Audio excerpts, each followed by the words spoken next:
Hi, I'm Mary Schumann. I'm a realtor here in the Twin Cities, and today I want to talk about new construction homes.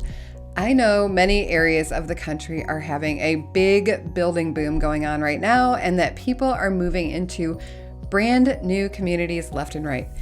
But here in Minneapolis, new construction homes are not quite as common, which is actually unfortunate because we do have a housing shortage here and we need places to put people.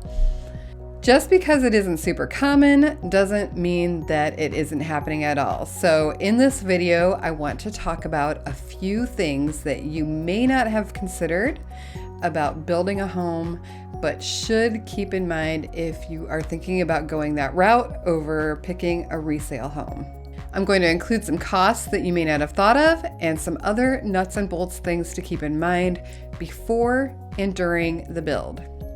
Near the end of the video, I'm going to give you a couple of ways that you can actually potentially save some dollars on new construction, and my number one tip for getting it all without the wait and without the of the upgrade machine. So stick with me all the way to the end. All right, the number one thing to be aware of is that the price on the sign as you drive into the neighborhood is not the price. People often want to be able to build their dream house, and they walk into a model home in an area that they're considering, and the finishes just wow them. This is exactly what they were hoping for. The builder is not naive. They have usually made the model home the one that they use to showcase every upgrade that they offer, from paint to appliance packages. And when you start the process of building your home, the price tag will not match the one on the sign out front. I think you know the one that says homes from the low 300s or whatever it is that they're advertising in that neighborhood. As you look at the plans, you may encounter some structural changes that you want to make the house work better for you. These can start with something as simple as maybe making a full wall into a pony wall, moving or adding doorways, roughing in a basement bathroom, or putting in a second sink in a bath. These structural upgrades can add up to thousands of dollars in changes depending on how customized you make your home. And some of these structural upgrades don't actually even need to be built. It can be something as simple as which lot you choose being classified as a premium lot because it's on a corner or has a better view, or some other criteria that, according to the builder, makes it more desirable and more expensive. If you do choose a premium lot, remember that at some point in the future, this is going to be a resale home if you move, and at that point, the builder will no longer be there involved in classifying the lots as premium or not premium, and your property is going to be valued right along with the rest of the neighborhood. There's not going to be any extra money attached to your lot unless it's actually larger or has some special feature like being lakefront. While you're building, you may want to keep a close eye on things that are not apparent from the plans. So make sure that you're walking through the space before the mechanicals go in, and make sure that the things that you want to have behind the walls are done the way that you prefer while the building is happening.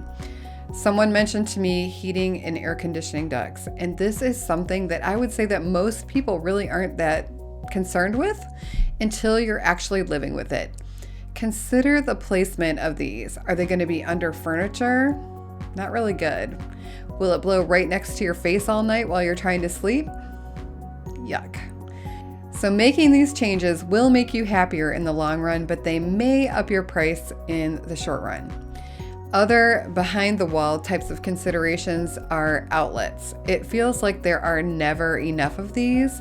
Maybe you'll have them strategically located on that island that you're going to pay extra for so that you can easily plug in your slow cookers when you're entertaining or having people over for the game. You'll probably want to consider wiring behind the walls for TV, security, and sound, and also adding extra spots for lighting fixtures, etc. To me, these behind the wall upgrades are important, and now is the time for this. And this is money well spent because it will impact how you feel and function in the house daily. One of the surprises that people got this year who were under contract for new home builds is that they were hit with very large fees to cover the insane cost of lumber and high labor prices. In the spring of 2021, one 2x4 was going for nearly $8. So you can do the math and think about the effect of lumber costing 400% of what it normally does and how that gets multiplied and passed on to you as a buyer. So you need to be aware that that is also a potential cost. Number 2 is the bling. The next consideration are the finishes, and this is where I think it would be really hard to keep my eye on the ball or my eye on the budget. I don't love shopping for clothing, but I do love shopping for tile and counters and all of the other goodies that make me excited about being in my home. The builder will have you make an appointment at the design center, and you're going to spend a pretty good portion of at least one day picking out jewelry for your home. The cabinets, the faucets, all the things that make what is essentially a big box of wood into a dream home. The fun thing is that even actual paint colors and where they put them can be upgrades. So if you prefer white ceilings and you want your walls an actual color, they may charge you more for that.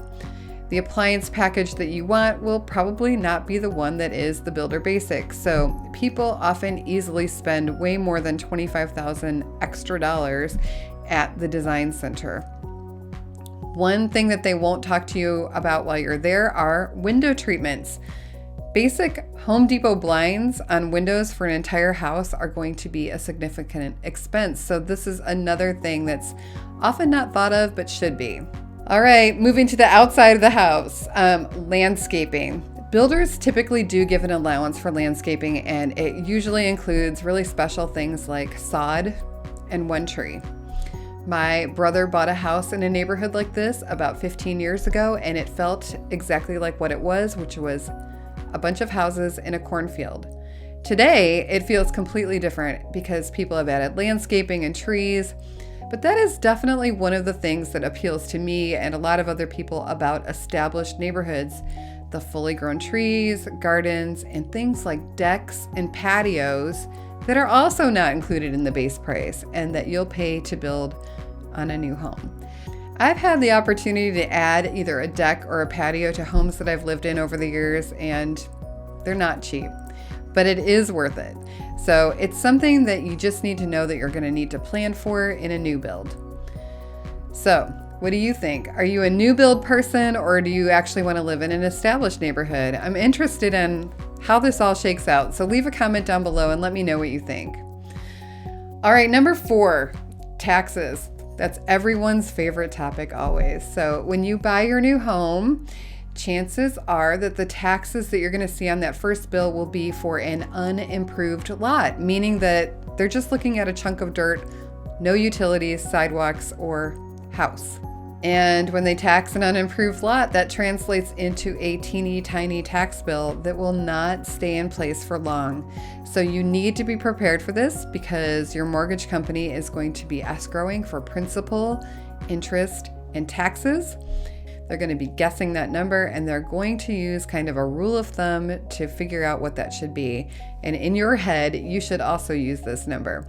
Think about 1.8% of the price that you paid for that home, divide that number by 12, and plan on that as your monthly estimated tax bill.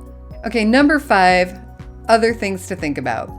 When you're dealing with a builder, they often have their own contract that they want to use. And the reason that they do this is because it protects their own interests and gives them the greatest amount of flexibility. You really should use an agent that can represent your interests in the purchase of the home.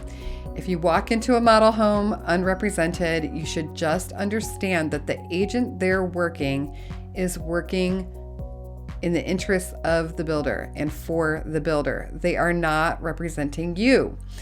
It will not cost you any more to have an agent working on your behalf, and it will likely be of great value to you as you go through the process. So, how do you save money with a new build? The first thing I would say is to ask if they have any special incentives for working with their preferred lender or other service providers. There may be discounts that they can offer you on things like closing costs. And why wouldn't you want to save that money and put it toward the finishes instead? Builders generally do not negotiate on price, but you may be able to convince them to do something like upgrade one of their packages, if it's paint or appliances or something like that, so that they're not actually seeing that come out on the bottom line price of the home. And my last tip is a gem, and I do hope you appreciate it. My favorite thing to do if I can when I'm working with buyers is to get them the model home when they're closing out a neighborhood. This is such a great way to go because, yes, people have been walking through this home, but they generally get it to new condition, paint touch-ups, etc.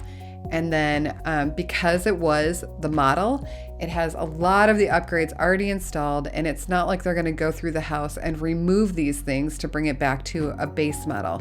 So you might get a deck, landscaping's probably going to be done.